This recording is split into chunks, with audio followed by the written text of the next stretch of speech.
නමස්කාරය කියන සිල් සමාදන්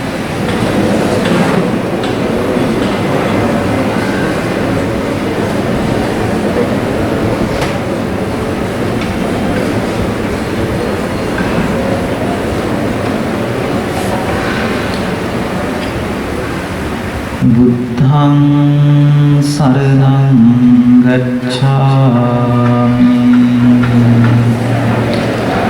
ධම්මං සරණං ගච්ඡාමි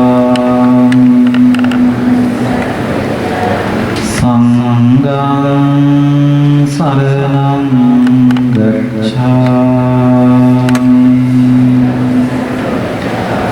ဒုတိယံ බුද්ධං සරණං ගච්ඡාමි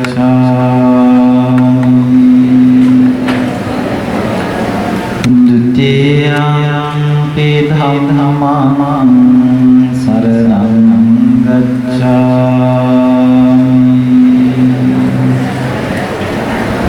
ဒုတိယံ සංඝං සරණං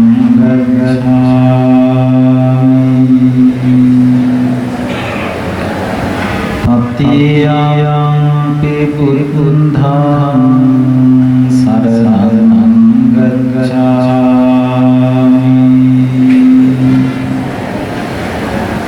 තතියම්පි ධම්මං සරණං ගච්ඡාමි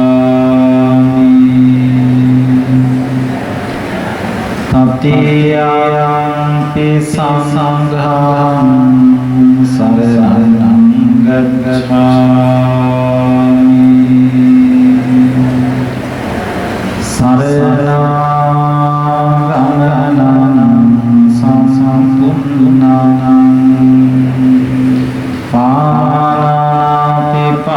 පාතිපාතා වේරමණී සික්ඛාපදං සමාදියාමි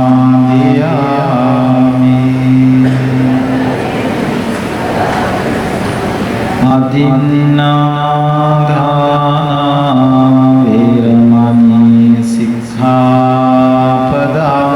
සමාදියාමි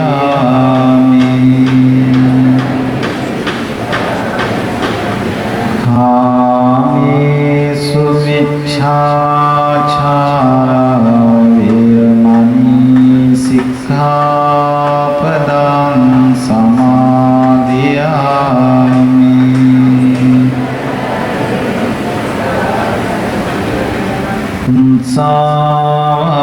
මුසාවාදා වේරමණී සික්ඛාපදං සමාදියාමි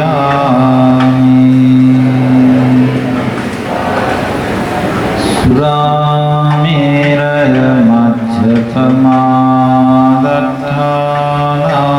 වේරමණී සික්ඛාපදං සමාදියාමි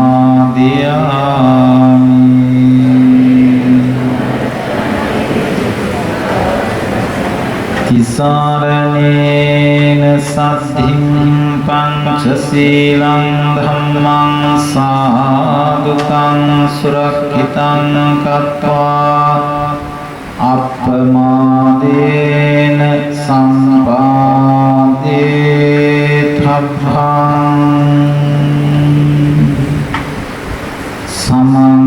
සමන්තා චක්ඛවාලේසු අත්‍රා ගච්ඡන්තු දේවතා සද්ධම්මං නිරාජස්ස සුනන්තු සග්ග මොක්ඛදං ධම්මස්සවන භාරෝ අයං බදහන්තා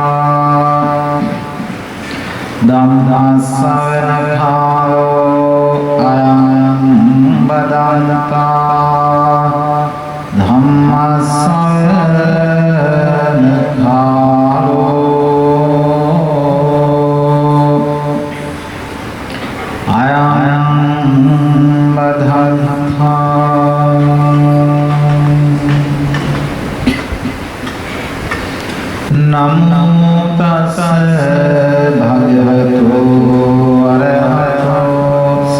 සම්මා සම්බුද්දස්ස නමෝ තස්ස භගවතෝ අරහතෝ සම්මා සම්බුද්දස්ස නමෝ තස්ස භගවතෝ අරහතෝ සම්මා සම්බුද්දස්ස ඒ භාග්‍යවත්නෝ අරහතෝ සම්මා සම්බුදුරජාණන් වහන්සේට මම නමස්කාර කරමි මාගේ නමස්කාර වේවා චච්චාරෝ මේ භික්ඛවේ ආනාඝාතමේ චත්තාරෝ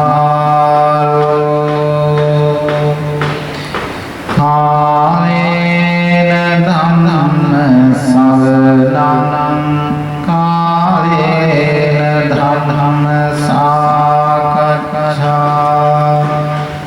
කාලේන සමතෝ කාලේන විපස්සනා චක්ඛාරෝ මේ භික්ඛවේ කාලාති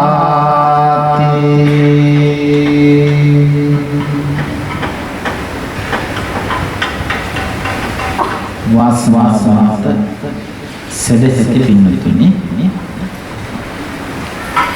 යාද මේ තුන් පොහොය දවසේ මේ ගත වෙන හෝරාව ජීවිතයේ යම් පරිවර්තනයකට ආධ්‍යාත්මික පරිවර්තනයකට ඔබ හැම දිනාටම උපකාරයක් ආශිර්වාදයක් වේවා කියන සිතින් මේ උතුම් පින්කම සංවිධානය කරන ඇමති ආරක්ෂක කොට්ඨාසයේ සුබ සාධක සංගමය හා අනිකුත් සියලුම අංශයන්ගේ දායකත්වයෙන් සිදු කරන මේ උතුම් සත් ක්‍රියාව මේ මොහොතේ පටන් ඒ හැමෝගෙම සත් සිතුම් පැතුම් සඵල සමුද්දිමත් වේ ධර්ම මාර්ගයේ පසක් කරන්නට ඒ හැමත මේ උතුම් කුසලය ආශිර්වාදයක් වේවා කියන සිතින් නැහි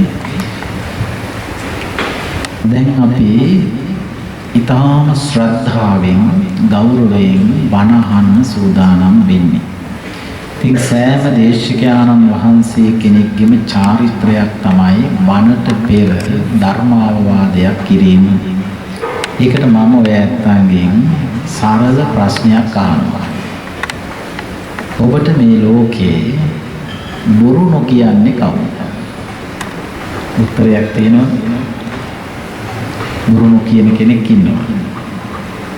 මට අහවලා නම් බොරු කියන්නේ නෑ. ඉන්නවද නැද්ද?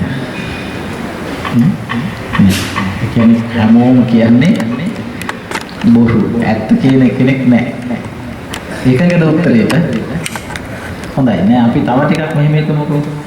මම ඔයාට නම් කවදාකවත් බොරු කියන්නේ නෑ කියලා කාටවත් කියලා නෑ. ඒක හිනාවනේ මොකද? එහෙම කියලා තියෙනවා. ඒක ඇත්තක්ද බොරුවක්ද? ඒක බොරුවක්. කවුද මේ උත්තරේ දෙන්නේ? මේ උත්තරේ දෙන්නේ කවුද? එහෙනම් ඔබට මේ ලෝකයේ ඇත්ත සැටිය විස්තර කරන්න සත්‍ය වටහර දෙන හොඳම මිත්‍රයා දැන් හොයාගත්තා. කවුද? තමන්ගේ සිත. ඒක ඇත්තද බොරුද හරිද වැරදිද කියලා හැම එකක් පිළිබඳව පූර්ණ අවබෝධය තිබෙන්නේ තමන්ට. ඒ නිසා තමන්ගේ සිත තමයි අපිට මේ ලෝකයේ ඉන්න සත්‍ය කියලා දෙන, ඇත්ත කියලා දෙන හොඳම මිත්‍රයා. එයාට මම කියන නමක් තියෙනවා. හැබැයි ධර්මේ නෑ එහෙම. එයා තමයි මේ ලෝකයේ ඉන්න හොඳම රස්තියාදුකාරයා. ගැලපෙනවද නැද්ද? දැන් ඔයත් මේ බණ අහන විදිහට බොහොම ලස්සනයි. හොඳට වාඩි වෙලා ඉන්න බණ කියන්නත් මට හිතෙනවා. පරිසරය හොඳයි. හැබැයි බණ අහන විදිහට වාඩි වෙලා රස්තියාදුවේ යන්න බැරිද? රාජකාරිය දෙන්න බැරිද? පුළුවන්. ඒ නිසා ධර්මාවවාදයේ තමයි රස්තියාදුවේ ගිහින් බණ අහන්න. මං අහනවා මැදින් මැද බණ කියන අතරේ දැන් කොහෙද ඉන්නේ කියලා. එතකොට යාළුවා කියයි කිව්වා වගේම රස්තියාදුවේ ගිහිල්ලා කියලා. ඒ නිසා මනා සිහිනුවර පිහිටවාගෙන ශ්‍රද්ධාවෙන් පිනුතුනි ජීවිතේ වින්දනාත්මකම මොහොත තමයි මේ වෙලාව. ජීවිතේ වටිනාම මොහොත තමයි මේ වෙලාව. හැබැයි රස්තියාදුවේ නොගිහින් සිතින් ගලප මේ ධර්ම කරුණු ටික හොඳට විමසුවොත් ඇහුවොත් ජීවිතේ සැබෑ පරිවර්තනයක් ඔබේ පෞල් ජීවිතය තුළ ඔබේ රාජකාරී කටයුතු තුළ සැබවින්ම සිද්ධ වෙනවා. ඉතින් මේ දේශනය මුලින්ම අපි ධර්මයේ තුල කියවලා අපේ ජීවිතයේ තුල වද එලෙස පරිවර්තන සිදුවන්නට මේ දේශනේ උපකාර වෙනවා.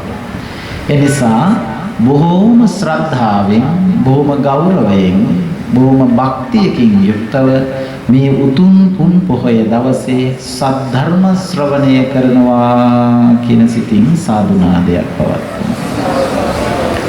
හොඳයි. අද මම ඔයාලට කියලා දෙන දේශනය තමයි මාතෘකාව කාල සූත්‍රය. කාලය අමතක වෙන්නේ නැහැනේ. ඔරලෝසුව දිහා බැලුවාම අපිට මතකයට එනවා කාලය. නිතරම බලනවා. අපිත් එන ගමන් බල ආවේ. වෙලාවට වැඩියා. කාලය. කාලය ගැන භාග්‍යවතුන් වහන්සේ දේශනා කරපු සූත්‍රයක් තියෙනවා. බලන්න ඔබ අප හිතනවට වඩා අපිව අරගෙන යන පැත්ත භාග්‍යවතුන් වහන්සේ ඊටාම නිවිච්ච පැත්තක්. සැනසීමක්. මේ අපි හොයන ආධ්‍යාත්මික සුවය මේ තුල පැවතිනවා. ඒ නිසා අපි අහන සූත්‍රයේ නම අමතක වෙන්නේ නැහැ. මොකක්ද? කාලය කිව්වහම අපිට මතකයට එන්නේ දැන් අපේ හොඳ කාලෙද නරක කාලෙද? එහෙමත් තියෙනවනේ. කාලය හොඳද නරකද? නරක නෑ. නරක කාලත් තියෙනවා. අපේ විවහාරයේ ඔහොම වචන තියෙනවා. කාලය පිළිබඳව දැන් කාලය තප්පරයෙන් තප්පරය ගෙවෙමින් පවතින්නේ. කාලය ගෙවෙමින් යනවා. භාග්‍යවතුන් වහන්සේ ඔබ අපගේ කාලය ඊ타ත්ම වටිනා එකක් බව මේ දේශනාව තුළින් විස්තර කරනවා. අපි කාලය ගැන නිර්ණය කරන, කාලය මනින, කාලයේ වටිනාකම අගයන පාට තියෙනවා අපි ළඟ. කාලය මොනවා සමානද? රන් හා සමානයි. ඇත්තටම රත්තරන් වලට වැඩි කාලේ වටිනවද නැද්ද? ඊටත් වැඩිය වටිනවා කාලය. එනිසා භාග්‍යවතුන් වහන්සේගේ මේ දේශනේ අපි අපේ ජීවිත උදාහරණයකින් විස්තර කරගන්නවා. කාලය කිව්වහම ජීවිත කාලය. නේ? ජීවිත කාලය. ආයු කාලය. විවිධ කාල අපි නිර්ණය කරනවා. රාජකාරී කාලය, බණ අහන කාලය, නේ? විවිධ දේවල්ට පුළුවන්. හොඳයි. පොදුවේ අපි අරගෙන බලමු අපේ ජීවිත කාලය. ආයු කාලය කොච්චරද? සාමාන්‍ය අපේ නිර්ණයක් තියෙනවනේ නේ. 120යි. තාම 20වත් අපි අඩු කරලා නැහැ. අපි ළඟ තියෙනවා 120ක් ජීවත් වීමේ බලාපොරොත්තුව. ඒ කියන්නේ මිනිසුන්ගේ පරමාංශය අවුරුදු 120ක්.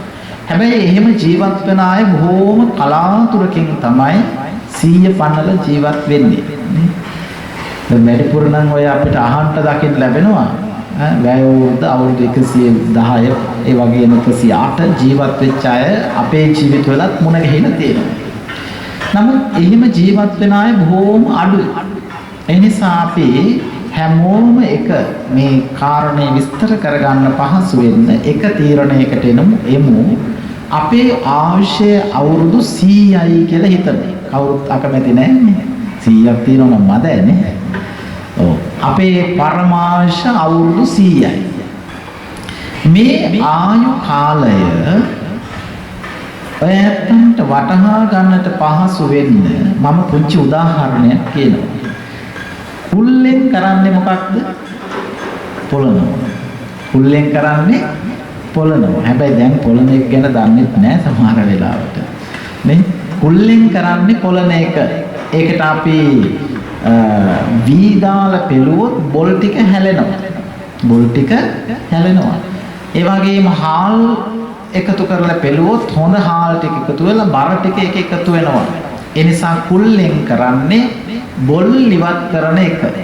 අපි දැන් සූදානම් වෙන්නේ අපේ ආශ පොළන්න. දැන් මොන්න එහෙනම් අවුරුදු 100 කුල්ලකට දාලා පොළනවා. එතකොට කීයක් එකපාරම හැලෙනවද? වැඩිපුර හැලෙනවා. රාත්‍රිය නේ? නිින්ද වෙනුවෙන් මේ ජීවිතයේ කාලය කොච්චර ගෙවනවද අපි නේ?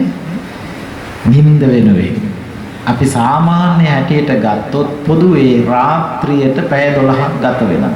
ඒ කියන්නේ ජීවිතෙන් අඩක්ම හොඳට බැලුවොත් දාවාලට නිදිනවා වාහනේ යනකොට නිදිනේ ඔක්කොම ටික එකතු කරලා බැලුවොත් නේ අඩක් රාත්‍රිය. දැන් එන මොන අපිට ඉතිරි රත්තරන් වගේ වටිනා කාලය දැන් ඉතිරි අපේ ජීවිතෙන් කාලෙ අඩයි ඉතිරි. මේ කාලය පොළල ඉවර නෑ තාම. ශේෂය පොළල ඉවරලා තමයි බණ කරුණු 4 කියලා දෙන්නේ. එතකොට මේක ගොඩාක් වැටහෙන නිසා. එතකොට ඔන්න ආයුෂයෙන් අපිට දැන් 50ක් ඉතිරි 100ක් ජීවත් වෙනවා නම් 100ක් පොළනකොට. එතකොට ශේෂය බාල ත්වං වර්ධත්වයෝ පුංචි කාලේ අවුරුදු 1 ඉඳලා අවුරුදු 5 6 වෙනකම් ජීවත් වුණාද ජීවත් කළා. අපි හැමෝම අම්මගේ ඇකේ මව්පියන්ට ඕන විදිහට ඒ ඇත්තන් කැමති ආහාර පාන කවමින් ඒ ඇත්තන් කැමති අඳුන් පැළඳුන් අපිට පළඳවමින් අඳවමින් අපි ජීවත් කළා. වැරදිලා හරි එතනකින් අපි අතහැරියා නම් අපි ජීවත් වෙන්නේ නැහැ. එහෙනම් ඒ කාලය බොල් වගේ අපි ජීවත් වුණා නෙවෙයි. අපි කටයුතු කළා නෙවෙයි. අපි හිතලා තීරණ ගත්තා නෙවෙයි. එහෙනම් ඔන්න තවත් 6ක් ඕනේ නැහැ නම් පොදුවේ අඩු කරමු 5. දැන් ඉතිරි කීයක්ද? 45ක්. ඔන්න අපි ජීවත් වෙන කාලේ පොල්ල දැන් ඉතිරි වෙනවා. වෘද්ධත්වයෝ අවුරුදු 90ට එළඹෙනවා. දැන් කොහොමද ජීවත් වෙනවද ජීවත් කරවන්නද?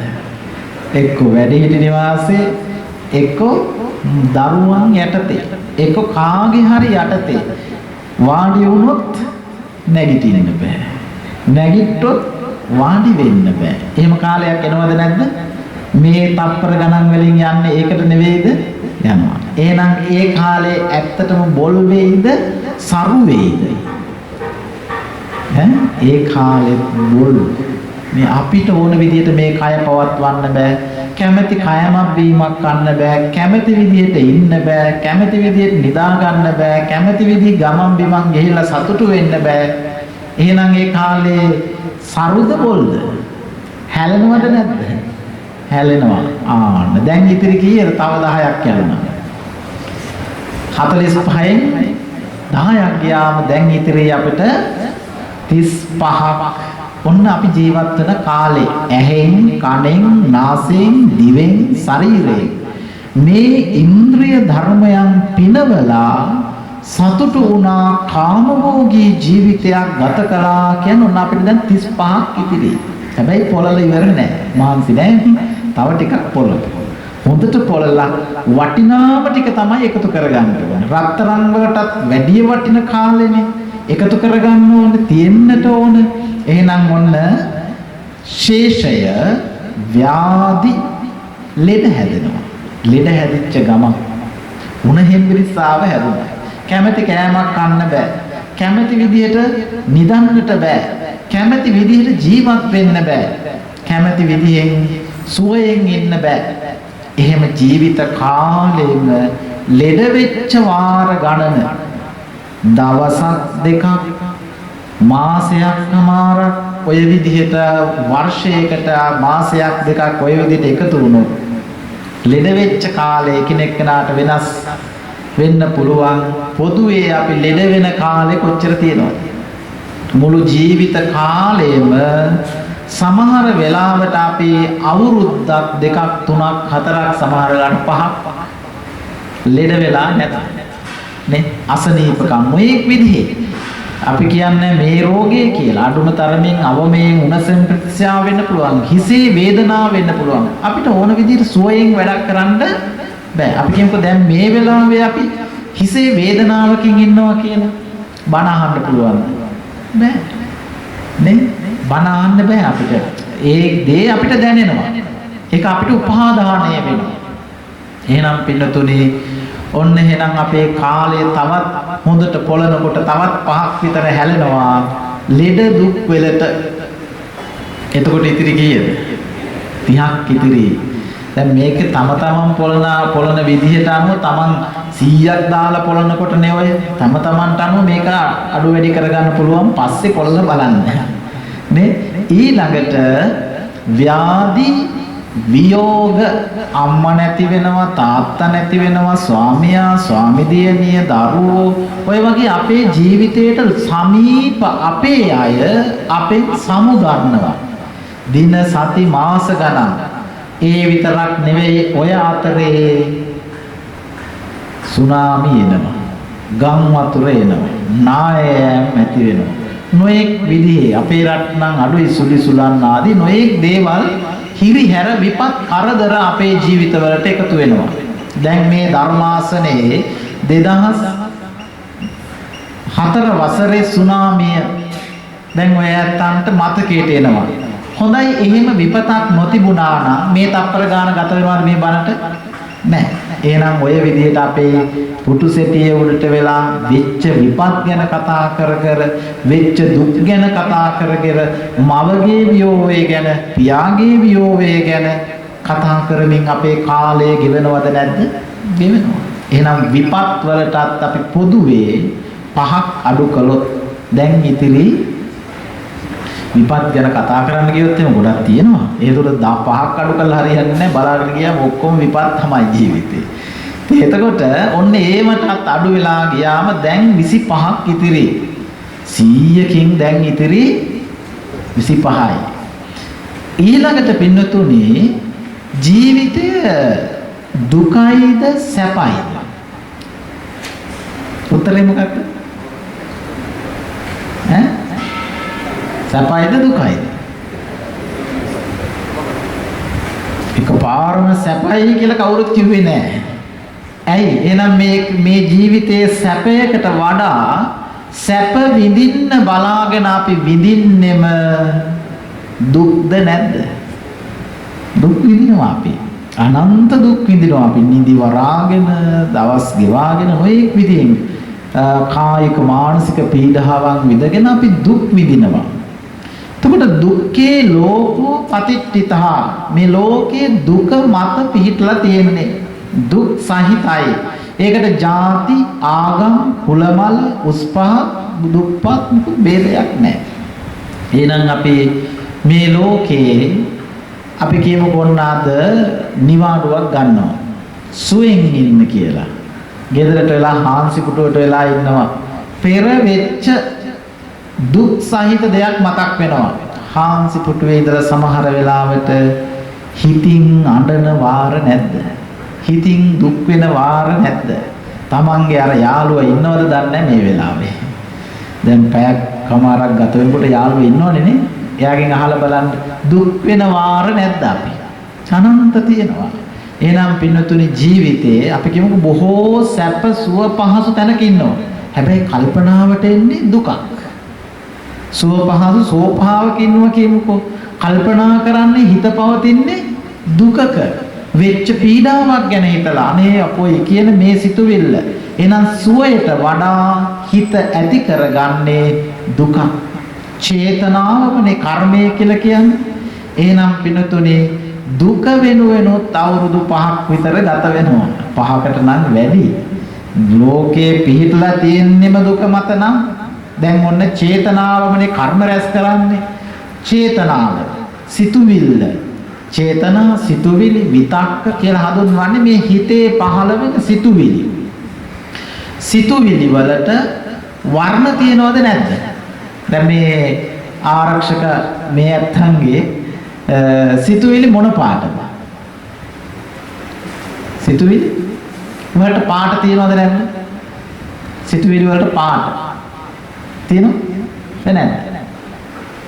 සිතුවිලි මොන පාටද? සිතුවිලි වලට වර්ණ තියනවද නැද්ද? ඈ? එහෙනම් අපි ඒක ඉගෙනගෙන යන්න ඕනේ. සිතුවිලි වලට වර්ණ තියෙනවා.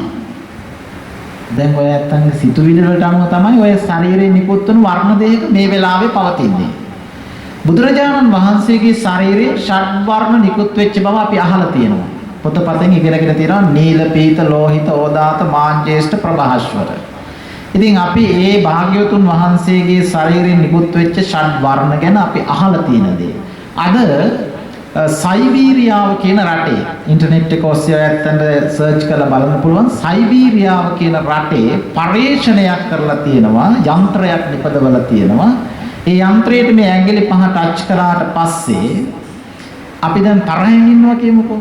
තරහෙන් ඉන්නකොට වර්ණ දෙකක වෙනම කම්පියුටර් තිරේ වැටෙනවා. සතුටින් ඉන්නකොට අපේ වර්ණ දෙකක වෙනම වැටෙනවා.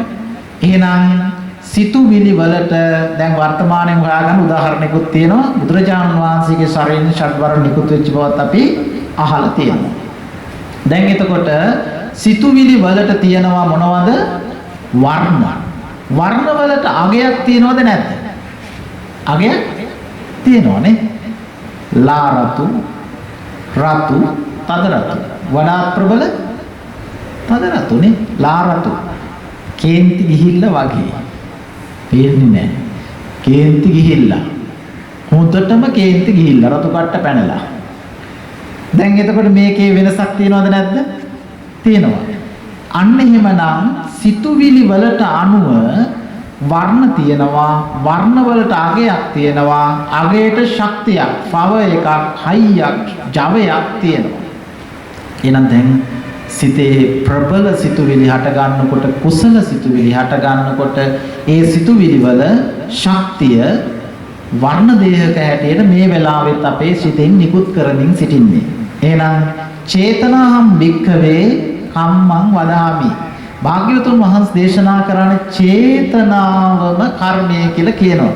සිතුවිල්ලක්නේ ගොඩනැගිල්ලක් බවට පත් වෙන්නේ. සිතුවිල්ලක්නේ වාහනයක් බවට පත් වෙන්නේ. සිතුවිල්ලක්නේ නොඑක් විදිහේ නිර්මාණයක් බවට පත් වෙන්නේ. මුලින් මේක සිතුවිල්ලක්. චේතනාම් භික්ඛවේ කම්මං කර්මයක් ක්‍රියාවක් බවට පත් වෙනවා. එහෙනම් සිතුවිලි වලට වර්ණ තියෙනවා, වර්ණ වලට අගයන් තියෙනවා, අගයට ශක්තියක් තියෙනවා. ඒ නිසා අපි හිතන හැම සිතුවිල්ලකටම චේතනාම් භික්ඛවේ කර්මයක් රැස් වෙනවා. බලන්නකෝ දවසක්ම හොඳට ඉවසලා සතුටින් හිතනවා. එදා දවස සැහැල්ලුයි, සතුටුයි, සැනසිලිදායකයි. දවසක් හොඳට කේන්තියෙන් ඉන්න උදේ වෙලාවෙ ඉඳලා හවස වෙනකම් ඉන්නවා. දත් මිටි කකා කේන්තියෙන් ඉන්නවා. එදා දවස ගැන ගෙවිච්ච විදිහ දවස පිළිබඳ මහා පීඩාකාරී.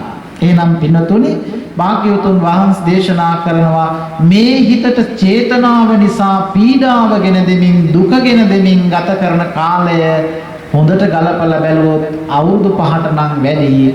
හැබැයි මුල්ලේ මුකුත් ඉතිරි නොවන නිසා අපි ඒකටත් 5ක් අඩු කරමු. දැන් ඉතිරි කීයක්ද? 20ක් ඉතිරි. ඔන්න පින්නතුනි මනුස්ස ජීවිතේ ඉතිරි ටික. කොච්චර පොළලාද මේ? අපිට 100ක් පොළන්න පුළුවන් නේද? 100ක් පොළන්න ඉතින් පුළුවන් වුණොත් ලොකු දෙයක් නේ. ඒ අනුව අපිට දැන් 20න් තවත් අඩු වෙන්න පුළුවන්. ඔය අනුව ගත්තාම ඇත්තටම බොල් ඇරලා හොඳට බැලුවොත් මනුස්ස ජීවිතයක ಜಾති ආගම් කුලමල ભેදයකින් තොරව ජීවත් වෙන කාලය හරියටම අවුරුදු 10ක් 15ක් වගේ. ඔන්න එහෙනම් අපේ එක ජීවිත කාලයක්. ඔය කාලය තුල තමයි මොනවද කරන්නේ? රැකියාව කරන්නේ. මේ ඉගෙන ගන්නේ. රැකියාව කරන්නේ. ආවාහ විවාහ වෙන්නේ. දරුවන් හදාගන්නේ. ගෙවල් දොරවල් හදාගන්නේ. යාන වාහන ගන්නේ. සමාජ යුතුයකම් කරන්නේ. ඔය ඔක්කොටම තියෙන්නේ දැන් කොච්චරද? අම්මේ ඒක නෙමෙයි හුස්ම ගන්නවත් වෙලාවක් නැත්තේ නේද? මේ පුංචි කාලය තුල තමයි අපි හැම දෙයක්ම කරන්න අපිට ඉතිරි වෙලා තියෙන්නේ. අන්න භාග්‍යවතුන් වහන්සේ දේශනා කරනවා අප්පමිදං භික්ඛවේ මනුස්සානං ආයු. මිනිසුන්ගේ ආයුෂ අල්පයිලු. බොහොම ඩිංගයි. ඒ හැරිලා මෙහෙ හැරෙනකොට කාලේ ගිහිල්ලා. ඒ නිසා භාග්‍යවතුන් වහන්සේ දේශනා කරනවා පින්වත් මහණෙනි, පින්වත් භික්ෂූන් භික්ෂුණීන් උපාසක උපාසිකාවනි, මේ උතුම් මනුස්ස ජීවිතයේ ආංශය බොහොම ටිකයි. හැබැයි මිනිසුන්ට තමයි හරි දේ වැරදි දේ නොද නරක දෙක තේරුම් ගන්නට පුළුවන්කම ලැබෙන්නේ.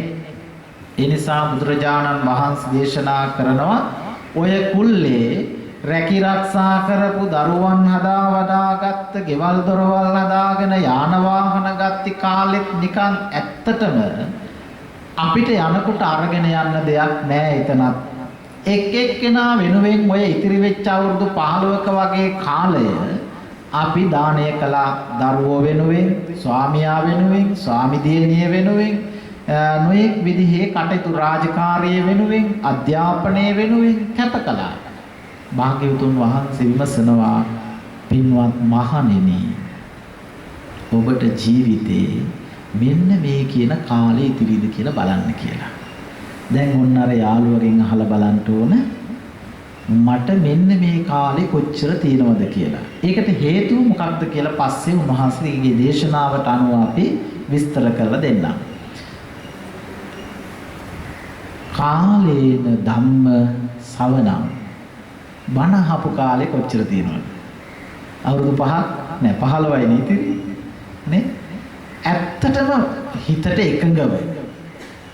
එකඟව අර යාළුවගෙන් අහලා කවුරුවත් රවටන්නේ නැතිව මගේ හිතින් මම විමසලා බැලුවොත් මම අවුරුදු කීයක් බණ අහලා තියෙනවද? අවුරුද්දක් කියන්නේ දවසකට පැය 24යි. එහෙම පැය 24ක් කියන්නේ බණ 24ක් අහලා තියෙන්න ඕනේ එක දවසක් වෙනවා. ඇත්තටම මම ශ්‍රුතමය ඥානය දියුණු කරගන්න මං බණ අහපු කාලේ හොඳට ගලපලා බැලුවොත් අවුරුද්දක් නෙවෙයි දින 5ක් හරි තියෙනවා නම් ලොකු දෙයක් ඒක. ඒ ඇති අප්පමිදං භික්ඛවේ මනුස්සානං ආයු. ඒ දින 5 වටිනාකම ඊළඟට මම පැහැදිලි කරලා දෙනවා. දැන් හිතමුකෝ අපි දවස් 5ක් හරි දැන් මේ මාසිකව මෙහෙත් බණ කියනවනේ. එතකොට අවුරුද්දකට පැය 12ක් එකතු වෙනවා. නේ? අවුරුද්දකට පැය 12යි දවසක්වත් නැහැ. නේ? එතකොට ඔන්න අපි මේ විදිහට බණ අහපු කාලේ කොච්චරද? බණ අහන්නේ ඇයිද කියන එක, සද්ධර්මයට දෙසමන් යොමු කරන්නේ ඇයිද කියන එක අපිට පසුවට වැටහෙනවා. දැන් ඔන්න බණ අහපු කාලේ ඇත්තටම සමහර වෙලාවට දවස් 5කුත් නැහැ නේ. මොකද ගණන් හදලා බැලුවොත් බෝල් නැතුව ඇත්තටම බණ අහපු වෙලාව නේ. සමහර වෙලාවට බණ අහනකොට රස්තියාදු යනවනේ නේ. ඒ නිසා හරියටම බණ අහපු කාලේ අවුරුදු නෑ, මාස නෑ, සති නෑ, දවස් ඕනනම් එකක් දෙකක් tie ජීවිතේට. ඊළඟට බණ අහන කාලේ, ඊළඟට ධර්ම සාකච්ඡා කරපු කාලේ. අවුරුදු නම් කොහොමත් නෑ, මාසත් නෑ, සතිත් නෑ, දවසුත් නෑ කියලා මට කියන්න පුළුවන්. මොකක්ද ධර්ම සාකච්ඡාවක් කියලා කියන්නේ? දැන් අපේ මේ දහම තුල යුරෝපේ මිනිසුන් හරියට හොයනවා විවිධ ස්වාමීන් වහන්සේලා අපිටත් විවිධ අය කතා කරලා විවිධ අපෙන් අහන ප්‍රශ්න. එතකොට අපේ අයත් අහන ප්‍රශ්නක් තියෙනවා. අපිත් ධර්ම සාකච්ඡාවක් අපේ ධර්මායතනේ පවත්වාගෙන යනවා. ඒකට එන අය අපෙන් අහනවා ස්වාමීන් වහන්සේ මිය ගිය අයට ගෙදරදි පින් දුන්නම හොඳද පන්සලට ඇවිල්ලා පින් දුන්නම හොඳද? ගෙදරදි පින් දුන්නොත් ඒ මිය ගිය අය ගෙදරට එනවලු. එහෙනම් පන්සලට ආවට කමක් නැහැ නේ. අහන ප්‍රශ්න.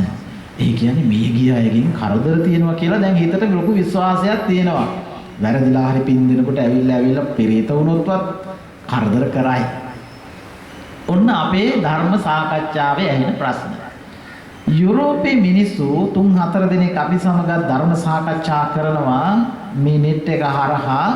ඒත් අපෙන් අහන ප්‍රශ්න. භාග්‍යවතුන් වහන්සේ මේ හේතුඵල ධහම කියලා එකක් දේශනා කළා තියෙනවා. මොකක්ද ස්වාමීන් වහන්සේ මේ හේතුඵල ධහම? චතුරාර්ය සත්‍ය කියලා දේශනා කරනවා. මොකක්ද මේ ඇත්ත? සත්‍ය 4යි. Four noble truth. මොනවද මේ 4? මොනවද මේවා? අහනවා, විමසනවා. කර්මයේ කර්මඵලය කියලා කියනවා. මොකක්ද මේ? ඊළඟට භාග්‍යවතුන් වහන්සේගේ ධර්මයේ තුල විස්තර කරන මේ කාරණාවන් මොනවද? දැන් අහලා බලන්නකෝ. මම තමන්ගේ හිතින් මම ධර්ම සාකච්ඡා කරලා තියෙන කොච්චර හේතුඵල ධහම ගැන අහපු කාරණා, චතුරාර්ය සත්‍ය ගැන, පටිච්ච සමුප්පාදය ගැන, ආර්ය අෂ්ටාංගික මාර්ගය ගැන මේ කටින් වචන මම කියලා ඇති උපන් දවසේ ඉඳලා මේ වෙනකොට කොච්චර වචන කන්දක් තරම් මහමෙර තරම් කතා කරලා ඇතිනේ. ඒ අස්සේ තියෙනවද බලන්නකො පීර්ලා හරි හේතුඵල ධහම ගැන අහපු තැන. අපේ කාර්යාලයේ අපේ නිවාඩු විවේක මොහොතේ ඇහෙන හඬට ඇහුම්කන් දෙන්න. ඔය ඇත්තන්ගේ ගෙදර හඬට ඇහුම්කන් දෙන්න බලන්න. ඇහෙනවනේ ගෙදර හඬ උදේ ඉඳලා හවස වෙනකන් මොනවද ඇහෙන්නේ? චතුරාර්ය සත්‍ය ගැන කතා කරනවද? හේතුඵල ධහම ගැන අහනවද? හේතු තමයි තියෙන්නේ. නේ? අන්න භාග්‍යවතුන් වහන්සේ විමසනවා පින්වත් මහණෙනි ඔය ඇත්ත ජීවිතයේ මේ ධර්මයේ ගැන කර්මය කියලා කියනවා කර්මයේ පිළිබඳව. නිකන් අපි කර්මයටම දාලා නිකන් ඉඳලා හරියන්නේ නෑ. එහෙම වුණොත් මොකද වෙන්නේ? අපි නිකන් කොහෙටවත් නැති ඕක කර්මයනේ මොනවා කරන්නද රටක් ජාතියක් ආගමක් ඔක්කොම වෙනස් ඒකත් කර්මය කියලා දාලා හිටියොත් එහෙම හරියන්නේ නෑ. කර්මය කියලා කියන්නේ මොකක්ද කියලා ගවේෂණය කරන්න භාග්‍යතුන් වහන්සේ ගෙන්නුවා. මේ හේතුඵල ධහම තණ්හාව උපදින්නේ කොහොමද කියන එක භාග්‍යතුන් වහන්සේ ගෙන්නුවා. ඒ පිළිබඳව අපි සාකච්ඡා කරලා තියෙන්නේ කොච්චර? පින්වත් මහණෙනි ඔබ කොච්චර සාකච්ඡා කරලා තියෙනවද? බුදුරජාණන් වහන්සේ විමසනවා. ඒ වෙනුවෙන් ඔබේ කාලය තප්පර කීයක් ගත කරලා තියෙනවද? තප්පර ගණන් හදලා බැලුවොත් ඔන්න අපිට විවේක ලැබෙන වෙලාවකට අපි කතා කරනවා ධර්මයේ ගැන. අපිට කවුරු හරි මගදී මුණ ගැහුණාට පස්සේ අපි කතා කරන්නේ හේතුඵල ධහම ගැනද? හැබැයි ජීවිතේ මුහුණ දෙන්නේ හේතුඵල ධහම ගැන. නමුත් ඒ ධර්මයේ පිළිබඳ අපි ගවේෂණය කිරීම නෑ.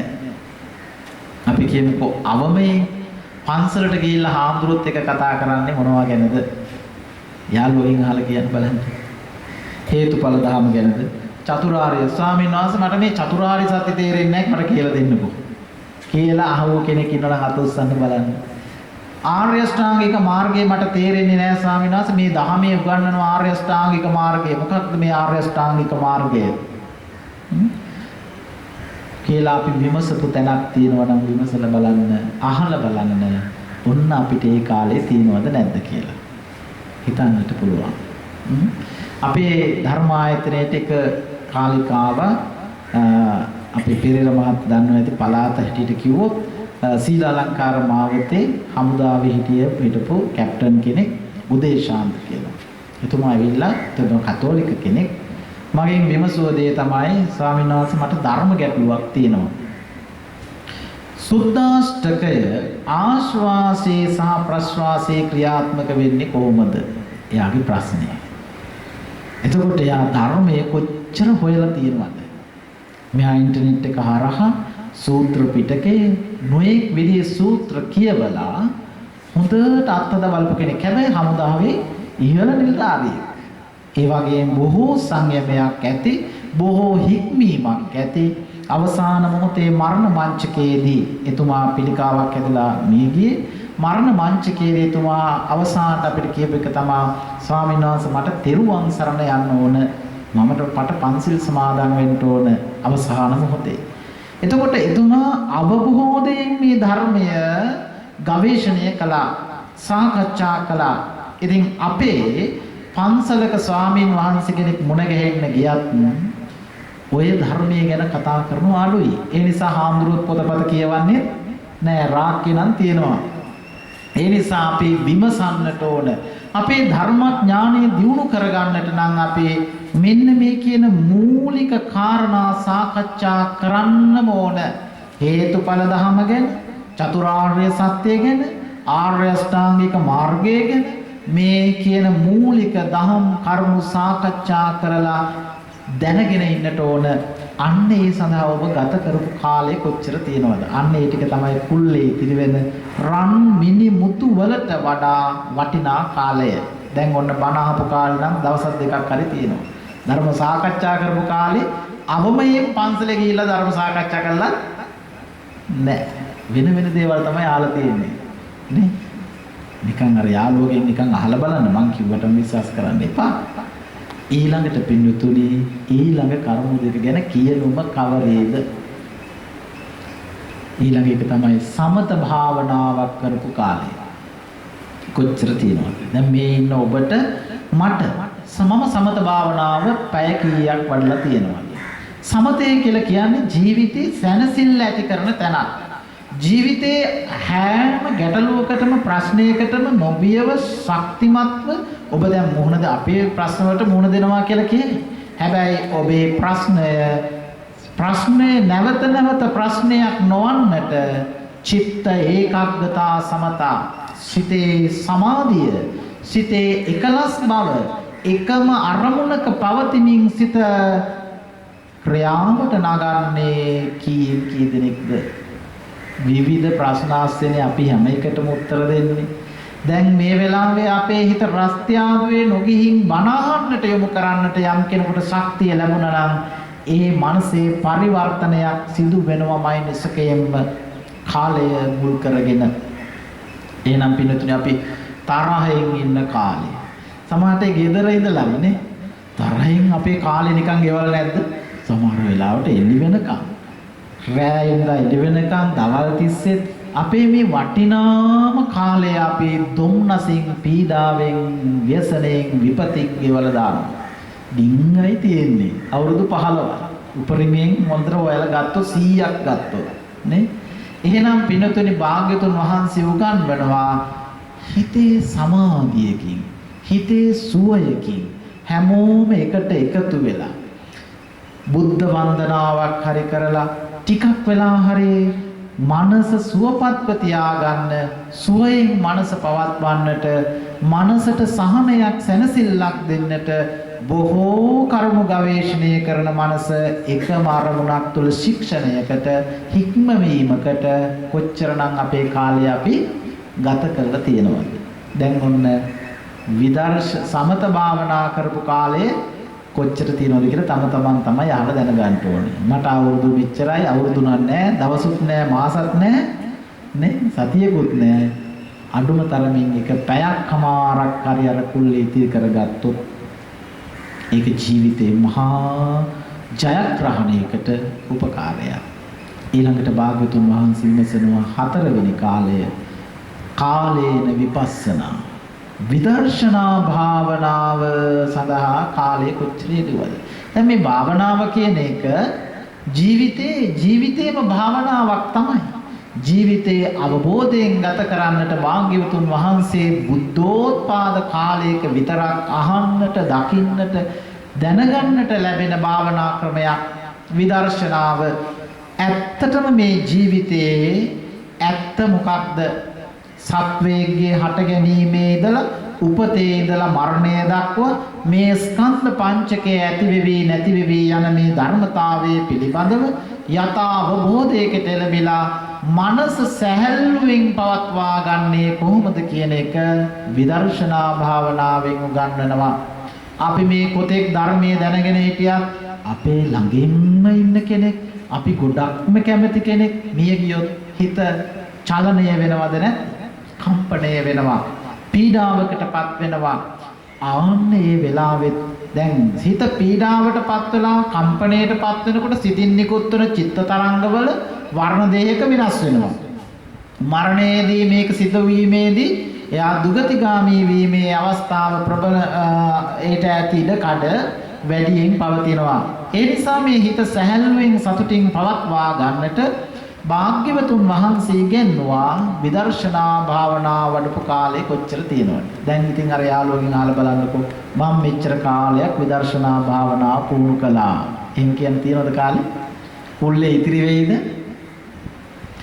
ආන්න මහණෙනි, යම් කෙනෙක් බණ අහන කාලේ, ධර්ම සාකච්ඡා කරන කාලේ, සමත භාවනා කරන කාලේ, ඊළඟ එක විදර්ශනා භාවනා කරන කාලේ වැඩියෙන් කුල්ලේ ඉතිරි වෙයි නම් ඒ ටික තමයි සසර ජීවිතේ සැනසෙල්ල පිණිස අපි අරගෙන යන්නේ. දැන් අපිට අරගෙන යන්න මොනවද තියෙන්නේ? නිකන් බොරු නොකියන මනසින් විමසලා බලන්න. බොරු නොකියන මනසින් ගවේෂණය කරලා බලන්න. හොඳයි. මේ කවුරු නැතත් මම මා ගැන විමසා බලන විට මා සිටින්නේ කොතනද? මගේ හිතේ චලනය කොයිතරම්ද? මා අරගෙන යන්නට ඇති කරගෙන තියෙන, ඉතිරි කරගෙන තියෙන දේ මොනවද? අපි නොඑක් විදිහේ සිරිත් විරිත් චාරිත්‍ර මත පැටලිලා ඉන්නවා. අවසාන මරණ මංචකයේදී මේ දේ කරන්න බැරි වුණා, මේ දේ බැරි වුණා කියලා හිතට දුකක් පීඩාවක් ආවොත් ඒ හිතට ඇති වෙන්නේ කුසල්ද අකුසල්ද? දුක පීඩාව කියලා කියන්නේ අකුසලය. සැනසෙල්ල මා කළ යුතු දේවල් සිදු කළා, දැන් මා බොහෝ සතුටින් ඉන්න කෙනෙක් කියලා සතුටු වෙනවා නම් ඒ සිතේ වැඩෙන්නේ කුසල්ද අකුසල්ද? කුසල් වැඩෙනවා. ඉතින් මේ සඳහා අපේ විවිධ ආය තුල චාරිත්‍ර විදි තියෙනවා. ওই චාරිත්‍ර විදි අනුව කෙනෙක්ගේ ජීවිතයේ දුගතියටත් සුගතියටත් වැටෙන අයුරු භාග්‍යවතුන් වහන්සේ දේශනා කළා. මේ භාවනාව සමත විදර්ශනා භාවනා, ඊළඟට ධර්ම සාකච්ඡා, ධර්ම ශ්‍රවණය කළ යුත්තේ මෙන්න මේ නිසයි. ඒ සඳහා දැන් අපේ චාරිත්‍ර විදි ගැනතොත් දැන් අපි කියමුකෝ අපේ මුස්ලිම් සහෝදරයන්ගේ චාරිත්‍රයක් තියෙනවා. පැය 24ක් ගියාට පස්සේ ඒ ඇත්තෝ මිහිදම් කරන්න ඕන. අපේ චාරිත්‍ර විදි තියෙනවා. මේ සිංහල චාරිත්‍ර විදි තියෙනවා. අපිටත් ඒ විවිධ චාරිත්‍ර ක්‍රම තියෙනවා.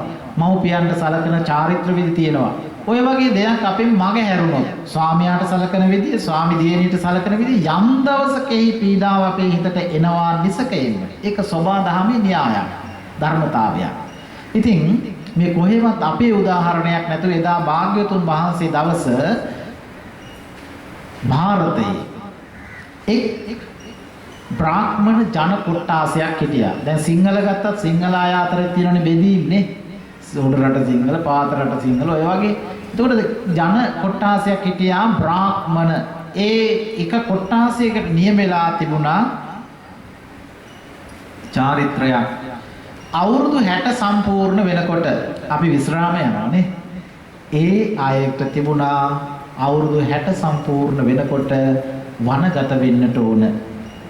සන්න්‍යාස ජීවිතයක් ගත කරන්න ඕන. ස්වාමි දියණිය දරුවන් යටතේ ජීවත් වෙන්න ඕන. හැබැයි වනගත වෙලා හිටියට තව එක චාරිත්‍රයක් ඉෂ්ට කරන්න තියෙනවා. ඒ තමයි ඒ බමුණු සම්ප්‍රදායට අනුව මියගියේ මුලින්ම බමුණ නම් බැමිණිය විසින් බමුණගේ හිස කුඩු කරන්න ඕන.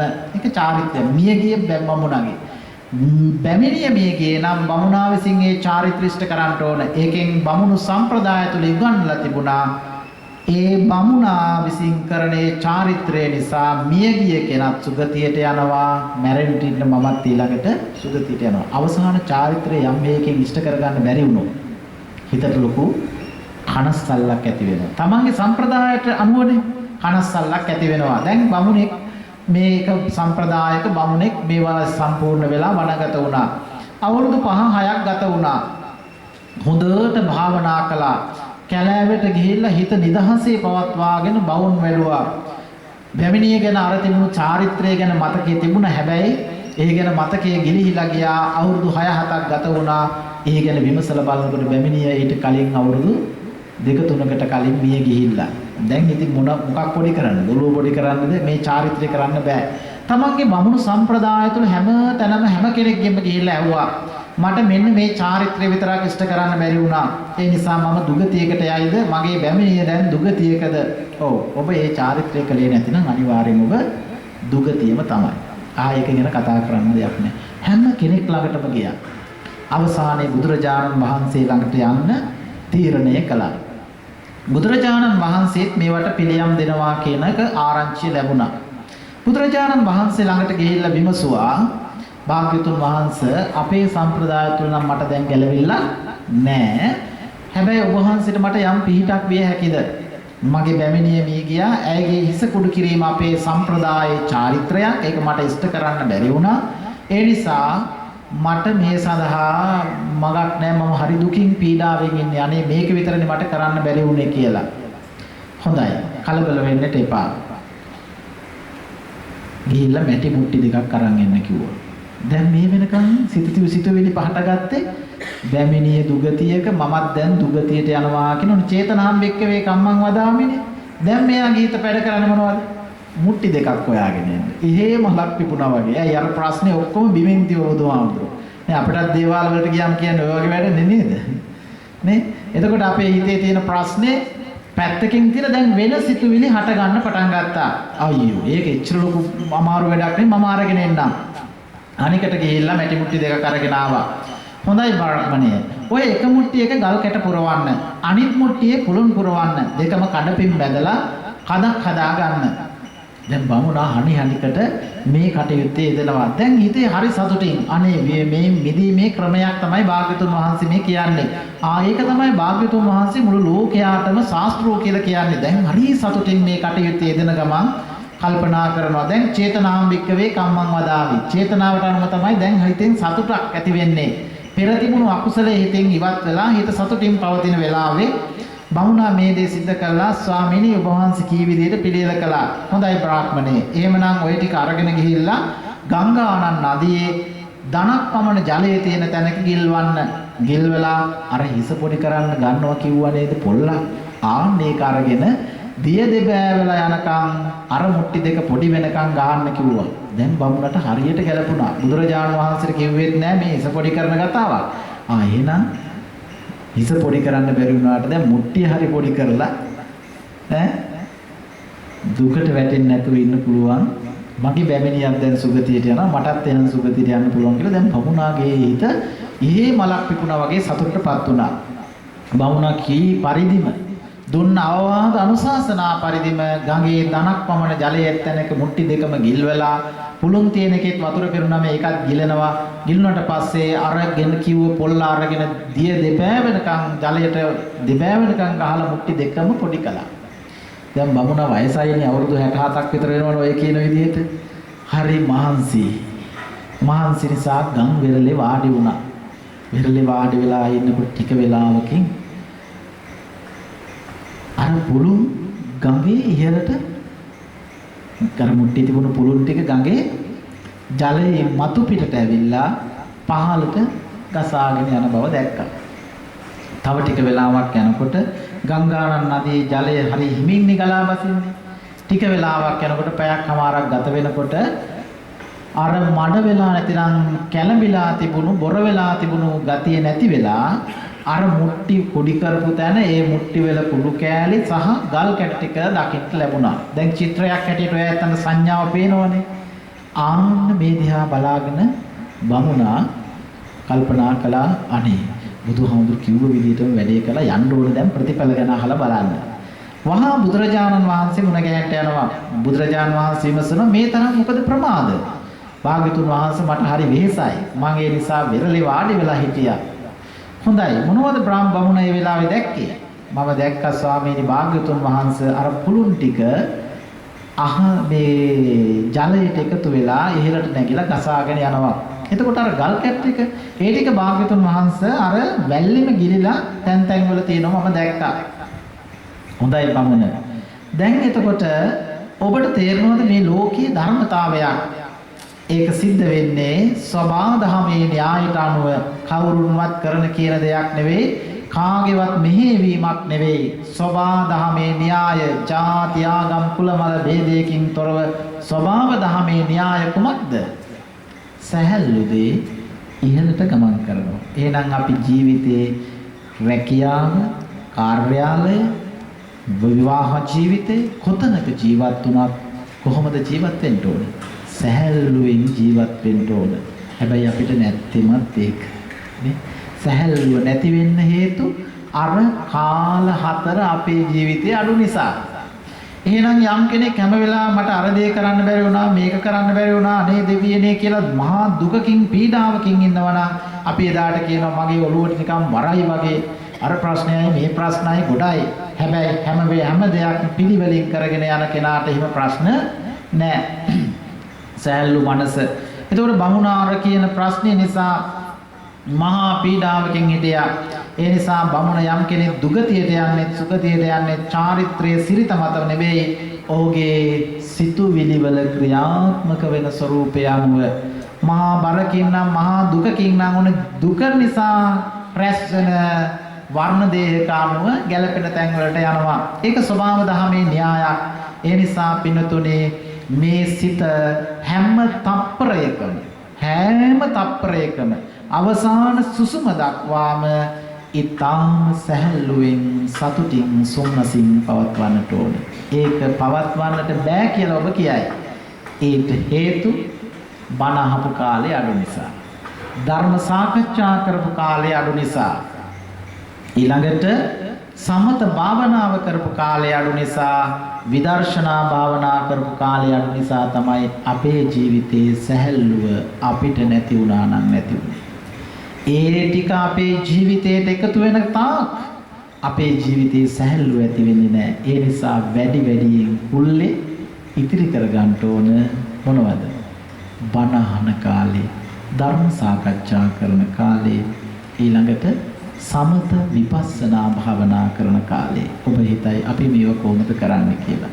ඔබේ ජීවිතේ පුළුවන් කාලේ, හොඳට වාඩි වෙන්න පුළුවන් කාලේ, හොඳට නැගිටින්න පුළුවන් කාලේ, හොඳට හිතන්න පුළුවන් කාලේ, හොඳට කායික ශක්තිය, මානසික ශක්තිය තියෙන වෙලාවේ විතරයි මේ ටික කරන්න පුළුවන් වෙන්නේ. වාඩි වුණොත් නැගිටින්න බැරි කාලයක පුළුවන්ද විදර්ශනා වඩන්න? ඒ කාලේ පුරුදු කරගෙන ගියොත් විදර්ශනා සිහිනුවණින් කටයුතු කරන්න පුළුවන්. අවසාන සුසුම දක්වා අපිට සැහැල්ලුවෙන් මුහුණ දෙන්නට පුළුවන් නේ. අපේ ශාසනයේ මෑත මුණ ගැහෙන මම එනකොට සිහිපත් කළ අපේ දවුල් දෙන හාමුදුරුවෝ අවුරුදු 101ක් වෙනකොට එංගලන්තයට ගිහිලා දේශනයක් කරලා අපිත් එක්කම බෞද්ධ නාලිකාවේ හිටපු ජනාධිපතිතුමාට පිරිත් ටිකක් කියලා අවුරුදු 101යි වයස.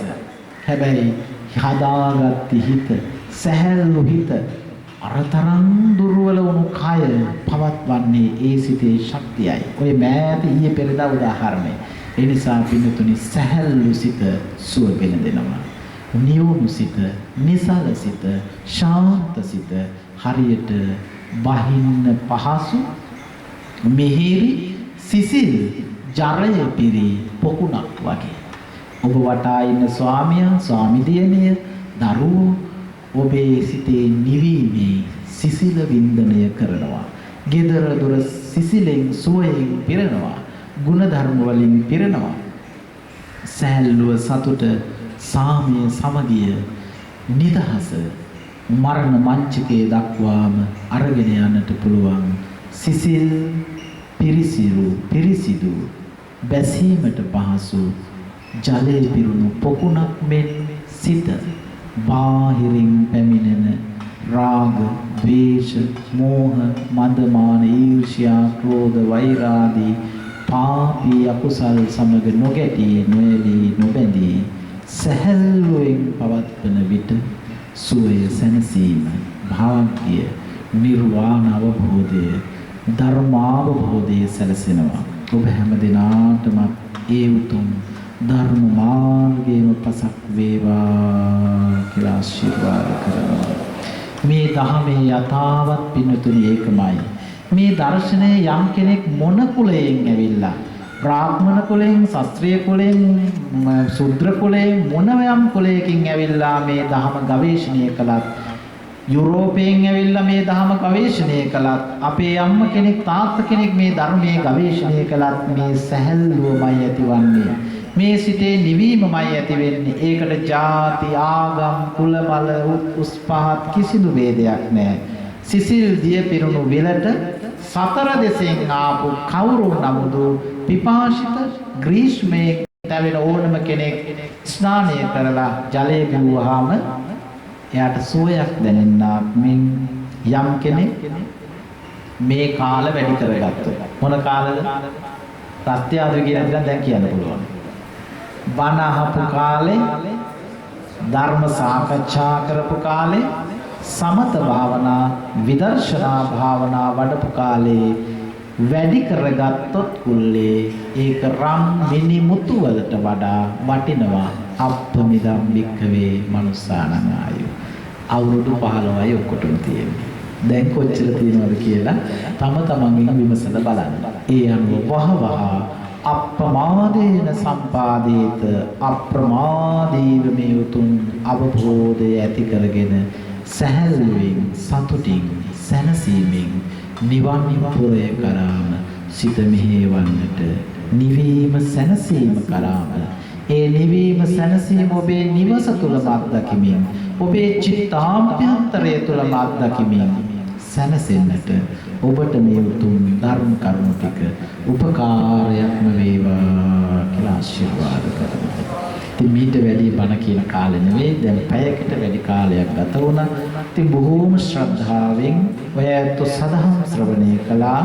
මේ උතුම් පින්කමෙහි සංවිධානය ඇමති ආරක්ෂක කොට්ඨාසයේ සුබ සාධක සංගමය හා අනිකුත් සියලු මාංශයන්ගේ දායකත්වයෙන් මේ උතුම් පින්කමට මේ සත්ක්‍රියාවට මඟ පෙන්වීම විශේෂ ආරක්ෂක විශාල භාර නියෝජ්‍ය පොලිස්පති ප්‍රියලාල් දසනායක මැතිතුමන්ගේ ආශිර්වාදයෙන් සත් සිතින් ඒ වගේම ඇමති ආරක්ෂක කොට්ඨාසයේ අධ්‍යක්ෂ පොලිස් අධිකාරී කිත්සරේ අපොන්සෝ මැතිතුමන්ගේ මඟ පෙන්වීම යටතේ පොලිස් අධිකාරී පරිපාලනතුමා අධිකාරීතුමා සහ සහකාර පොලිස් අධිකාරී සුබසාධකාරතුමන් සහ සියලුම රාජ්‍ය නිවේදිත නිලධාරීන්ගේද ස්ථානාධිපති ඇමති ආරක්ෂක කොට්ඨාසයේ උපදෙස් අනුව සත් සිතුවිල්ල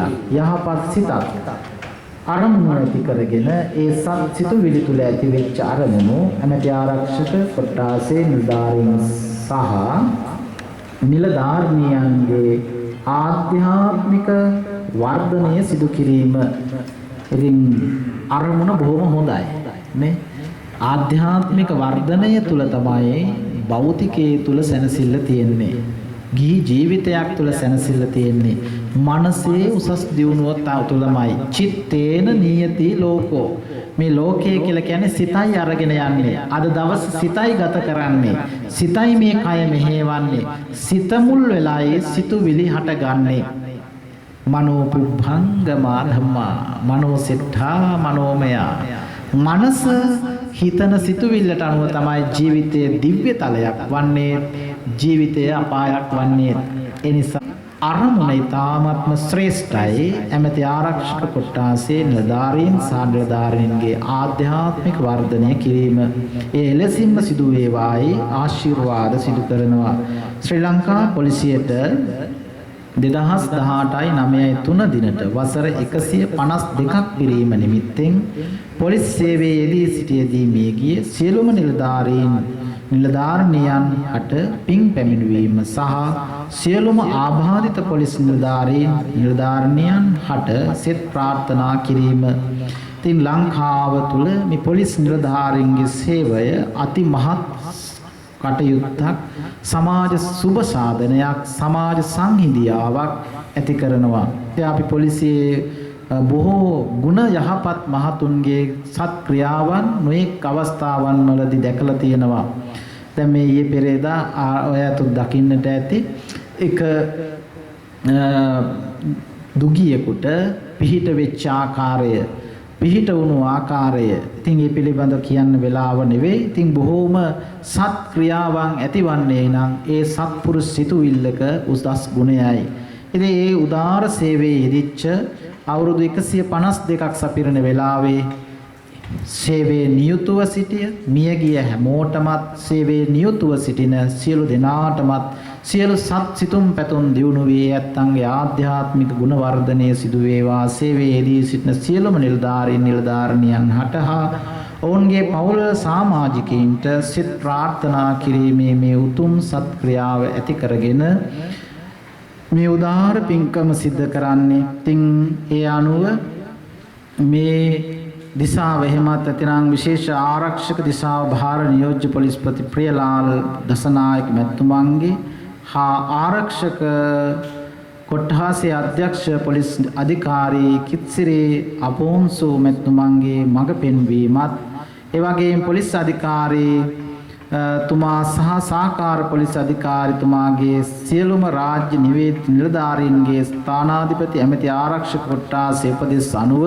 මේ සිද්ධ කළ මේ උතුම් සත්පුරුෂ ක්‍රියාවේ උතුම් ගුණ සුවඳ දියුණු වෙලා තව තවත් ඔය ඇත්තන්ට සිත් සතන් පහන් කරගන්නට මෙහි උතුම් දේශනාවන් වලට සවන් දෙමින් ජීවිතයේ සැනසීම සුවය පිණිස කටයුතු කරන්නට තුනුරුවනේ අනන්ත ආශිර්වාදයේ සැලසේවායි ආශිර්වාද ප්‍රාර්ථනා කරනවා.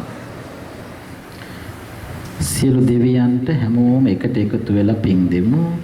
ආකාසට්ඨා ච භුම්මට්ඨා දේවානාගා මහිද්దికා පුඤ්ඤං තං අනුමෝදිත්වා චිරං රක්ඛන්තු ශාසනං. ආකාසට්ඨා ච බුම්මට්ඨා දේවානාගා මහිද්దికා පුඤ්ඤං තං අනුමෝදිත්වා චිරං රක්ඛන්තු දේශනං. ආකාසට්ඨා ච බුම්මට්ඨා දේවානාගා මහිද්దికා පුඤ්ඤං තං අනුමෝදිත්වා චිරං රක්ඛන්තු ත්වං සදාති. ඔබ හැම වෙනුවෙන් මේ උතුම් දේශනාව සඳහා ආරාධනාවන් සිදු කරන්නට යෙදුණු අපේ උරුවල අපේ පෙරේරා මහත්මයා අපේ අතුරුගිරිය අබේවීර ධර්මායතනයට පැමිණලා චාරිත්‍රානුකූලව මේ දේශනාවන් සඳහා ආරාධනාවන් සිදු කළා. ඒ තුලිනුත් සිද්ධ වෙන්නේ ධර්මානිසංසමයි. ධර්ම ශ්‍රවණයට මේ මුලින් සිහිපත් කළ පුණ්‍යවන්ත සිතුවිලි පහළ වුණු මේ ප්‍රධාන නිලධාරීන්ගේ සත් සිතුවිලි බලපෑවා. ඔබ හැම දෙනාගේම සත් සිතින් යුක්තව කළ මේ උතුම් උදාර කුසලය ධර්ම දේශනා කිරීමෙන්, ධර්ම ශ්‍රවණයෙන්, ධර්ම ගෞරවයෙන්, ධම් පරිස්කාර පූජා කිරීම ආදී මේ සෑම ආකාරයකින්ම අපේ සතන් නිවි පහම් වේවා කියන ප්‍රාර්ථනාව කරගෙන සියලු දෙවියන්ට පින් දෙමු. ආකාසට්ඨා ච බුම්මට්ඨා දේවානාගා මහිද්దికා පුඤ්ඤං තං අනුමෝදිත්වා චිරං රක්ඛන්තු ශාසනං. චිරං රක්ඛන්තු දේශනං. චිරං රක්ඛන්තු ත්වං සදාති. සියලු